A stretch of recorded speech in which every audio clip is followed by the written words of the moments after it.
Assalomu alaykum, hurmatli kanalimiz obunachilari. Bugun sizlar bilan Belle-Bergia gulining parvarishi haqida gaplashamiz. Belle-Bergia bu parvarish oson va juda chidamli xona guli hisoblanadi. Parvarishini asosan guzmaniyaga juda ham o'xshatish mumkin, chunki bu gullar bitta oilaga mansub hisoblanadi.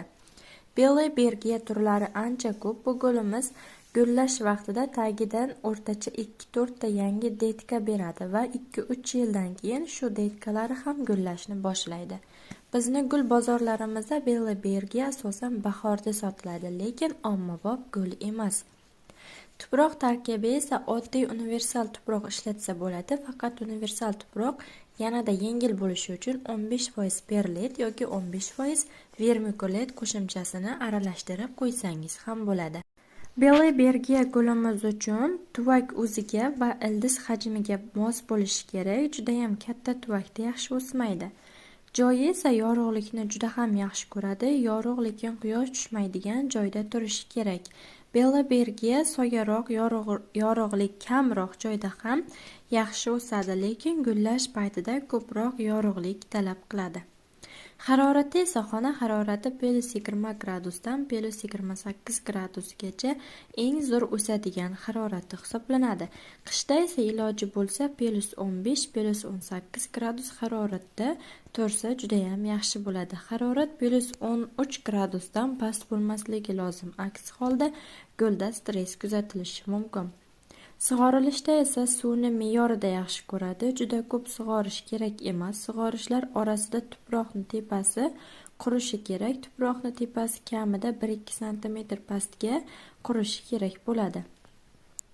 Namlikdan esa havo namligi 50-60% bo'lishi kerak, lekin quruqroq havoga ham yaxshi o'rgangan. Gullash davrida asosan bahorda yoki kuzda gullaydi. Bir xil turlari ildizi 2 marta ham gullashi mumkin. Bitta guli o'rtacha 2-6 hafta turadi. Kesish esa asosan shakl berish, shoxlatish uchun kesish talab etilmaydi. Faqat gullab bo'lgandan keyin gul shoxini tagidan kesib olib tashlash kerak bo'ladi va qurigan, yomon bo'lgan barglarini ham kessa bo'ladi. Lekin esingizda tuting, aslo qo'lingiz bilan yulib olishga urinmang. Uyqu davri esa yaqqol uyqu davri yo'q. Qishda dam berish shart emas, lekin qishda salqinroq haroratda tursa, bahorda aniq gullaydi va uzoqroq gullab turadi. Tuproq almashtirilishi esa yangi tuvagi eskisidan 2-3 cm kattaroq bo'lishi kerak, juda ham katta bo'lmasligi kerak. Ko'paytirishda ko'paytirish asosan detka orqali gullab bo'lgan vaqtida yoki gullab bo'lgandan keyin oldin detkalar beradi. O'sha detkalari bilan bemalol ko'paytirsangiz bo'ladi. Ozuqalaridan esa asosan universal ozuqalar va fosfor, kaliyga boy ozuqalar ishlatsa bo'ladi. Gullash davrida faqat fosfor va kaliyga boy ozuqalar ishlatsa bo'ladi. Zararkunandalar hasharotlardan esa hasharotlar kam yopishadi, immuniteti kuchli. Bir yopishadigan hasharot bu o'rgimchak kana hisoblanadi. Unsimon qurt va shira yopishi mumkin. Bunda ham o'zini maxsus dorilari, fungitsid va insektisidlar bilan borodga qilib qo'ysangiz bo'ladi. Chirishda esa ildiz chirishiga moyilligi kam, asosan rozetkasiga ko'p suv quysa va suv rozetkasida ko'p turib qolsa chirishi mumkin. Shuning uchun suv qo'yganingizda va sprey qilganingizda e'tiborli bo'lishingiz kerak bo'ladi. Rozetka o'simlikning o'rtasidagi joy, barglarining o'rtasi, mana shu joyi rozetka deb ataladi. Sug'orishlar orasida tuproqning tepasi kamida 1-2 cm pastga qurishi kerak, lekin suv qo'yganda yaxshilab suv qo'yilishi kerak. Keyingi suv qo'yishda tuproqning tepasi albatta yaxshilab ko'rilishi kerak.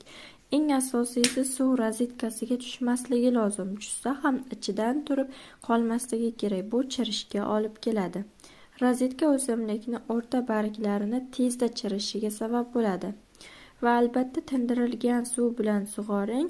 Xlorga injiqligi bor, yorug'lik joyda turishi ham juda muhim. Yorug' joyda yaxshi gullaydi, gullari yorqin bo'ladi va gullari uzoq vaqt turib beradi.